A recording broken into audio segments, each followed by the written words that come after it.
नया रास्ता। अध्याय 19। जब से अमित का रिश्ता टूटा था तभी से मायाराम जी के घर में उदासी छा गई थी। अमित की माँ तो यह सपना संजोए बैठी थी कि जब अमित की दुल्हन घर में आएगी तो घर में रौनक बढ़ेगी। उनकी बेटी का अधिकतर समय तो कॉलेज में और पढ़ाई में ही लगता था। इसके अतिरिक्त और भी न जाने क्या क्या अरमान थे उनके। मायाराम जी और अमित सुबह अपनी फैक्ट्री चले जाते, मधु अपनी कॉलेज चली जाती। अकेलेपन में उन्हें बहू की कमी विशेष रूप से अखरती थी। कितनी ही बार उन्होंने अमित को शादी के लिए तैयार करने की कोशिश की, परंतु अमित चुपचाप उनकी बातें सुनकर इधर हो उधर हो जाता। उनकी बातों का सही ढंग से उत्तर नहीं देता था। सुबह लगभग 11 बजे का समय था। अमित व उसके पिताजी फैक्ट्री गए हुए थे। मधु कॉलेज जाने की तैयारी कर रही थी। तभी पोस्टमैन ने घंटी बजाई। मधु को कॉलेज जाने की जल्दी थी, इसलिए माताजी ने ही दरवाज़ा खोला। पोस्टमैन ने एक लिफाफा उनके हाथ में पकड़ा दिया। उन्होंने लिफाफा खोलकर देखा तो वे प्रसन्न हो गई। उनके भतीजे दीपक की शादी का कार्ड था। कितनी प्रसन्न थी आज वे। उनको अपने भाई के पास गए हुए कई वर्ष हो गए थे। उन्होंने सोचा कि इस बार वे शादी में जाएंगी, तब कुछ दिनों के लिए उधर रुकेगी। तभी कॉलेज के लिए तैयारी करते हुए मधु ने पूछा, मम्मी जी किसका पत्र आया है? माँ प्रसन्नतापूर्वक बोली, पत्र नहीं कार्ड आया है। तुम्हारे दीपक भैया की शादी है। शनिवार की शादी है और रविवार को प्रीतिभोज है। पर मम्मी मैं तो वहाँ जा ही नहीं पाऊँगी, मेरी तो परीक्षा शुरू हो जाएगी। मधु कुछ उदास सी होकर बोली, यदि तुम्हारी परीक्षा होगी तो मैं भी कैसे जा पाऊँगी? नहीं मम्मी, आप चली जाना, मैं यहाँ पर रुक जाऊँगी। परीक्षा होने के कारण मेरा तो जाना संभव नहीं हो सकेगा। वैसे मैं तो बहुत दिनों से इंतज़ार कर रही थी कि दीपक भैया की शादी में ज़रूर जाऊँगी। मामा जी के पास गए हुए कई वर्ष हो गए हैं। अच्छा मम्मी, अब मैं कॉलेज जा रही हूँ। यह कहकर मधु बैग हाथ में लिए कॉलेज के लिए चल दी। माँ इस बात को सोचकर ही बेचैन थी कि वे दीपक की शादी में जा पाएगी या नहीं। जैसे ही घड़ी में टक टक की आवाज़ हुई, उनका ध्यान घड़ी की ओर गया। घड़ी में दोपहर का 1 बज गया था। दोपहर के भोजन के लिए अमित का घर आने का समय हो गया था। तभी दरवाजे पर घंटी बजी। अमित ने जैसे ही अंदर प्रवेश किया और मेज़ पर कार्ड रखा देखा तो माँ से बोला, मम्मी आज यह कार्ड कहाँ से आया है? इसी शनिवार को दीपक की शादी है, उसका ही कार्ड आया है। दीपक की शादी है?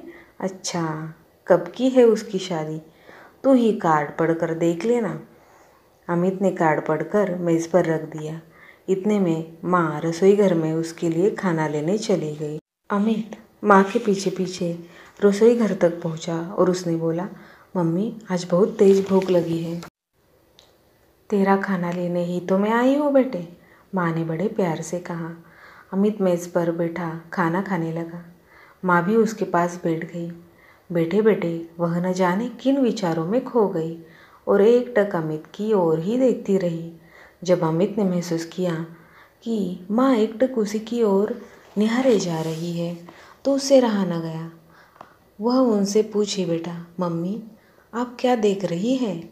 यह सुनकर उनकी तल्लीनता भंग हो गई और वह चौंक कर बोली, कुछ नहीं बेटे, कुछ नहीं। कुछ तो है मम्मी, आप इस तरह लगातार क्या देख रही है मेरे चेहरे पर? अमित ने पूछा। बेटे मैं यह सोच रही थी कि दीपक तुमसे 2 वर्ष छोटा है, उसका विवाह हो रहा है, परंतु तुम उससे बड़े होते हुए भी तुम्हारी शादी नहीं हो पाई है। यह कहते कहते माँ काफ़ी उदास हो गई। आप इतनी परेशान क्यों हो रही है मम्मी? इसमें परेशानी की क्या बात है? अमित ने कहा। बेटे धनीमल जी के यहाँ से तुम्हारा रिश्ता क्या छूटा है कि तुम अब शादी के लिए तैयार ही नहीं हो रहे हो? ऐसी क्या बात है बेटे, तुम शादी क्यों नहीं करना चाहते हो? मम्मी मैंने ऐसा तो नहीं कहा कि मैं शादी नहीं करूँगा, परंतु अभी यह विचार छोड़ दिया है। अमित बेटे मधु भी अब शादी के योग्य हो गई है। उसकी भी अब शादी कराना चाहती हो, परंतु मैं यह चाहती हूँ कि पहले तुम्हारी शादी हो जाती तो अच्छा था, क्योंकि तुम आयु में भी मधु से 7 वर्ष बड़े हो। और दूसरी बात यह है कि मधु की शादी में भी मैं सब काम अकेले नहीं कर पाऊँगी। बहू घर में होगी तो काफ़ी काम कर लेगी। माँ ने उसे समझाते हुए कहा, अभी आप पहले मधु की शादी कर दीजिए। मेरे चक्कर में उसकी शादी क्यों रोकती है? मेरा अभी शादी का कोई इरादा नहीं, अमित ने दृढ़तापूर्वक कहा। शादी का इरादा क्यों नहीं है? मैं यही तो जानना चाहती हूँ। देख बेटा, अब मुझे दीपक की शादी में कानपुर जाना है। उन दिनों मधु की परीक्षा भी चल रही होगी। अब तुम ही बताओ कि उसे मैं किससे पास छोड़कर जाऊंगी? इस समस्या का समाधान भी हो जाएगा। आप इस बात की अभी से क्यों चिंता करती है? यह कहकर अमित अपने काम पर चला गया। माँ अमित के इस व्यवहार से विस्मित सी खड़ी रह गई। उसके व्यवहार में यह परिवर्तन उनकी समझ में नहीं आ रहा था। अमित पहले तो कभी भी उनकी बात को इस तरह से नहीं टालता था, परंतु अब उसे क्या हो गया? अचानक उसके व्यवहार में इतना परिवर्तन कैसे?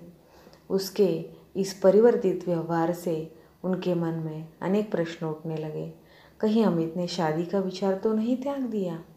या फिर हो सकता है कि उसने कोई लड़की पसंद कर ली हो। वे अपनी इसी विचारधारा में तल्लीन थी कि अचानक उनके मस्तिष्क में एक विचार आया कि क्यों न वे सुरेंद्र से जाकर अमित के बारे में बात करें। सुरेंद्र तो अमित का घनिष्ठ मित्र है, शायद वही अमित के विचारों से अवगत हो। इस समय घर में अकेली होने के कारण उनका सुरेंद्र के घर जाना संभव न था, परंतु उन्होंने निश्चय कर लिया कि वे 1-2 दिन में उनके घर अवश्य जाएगी।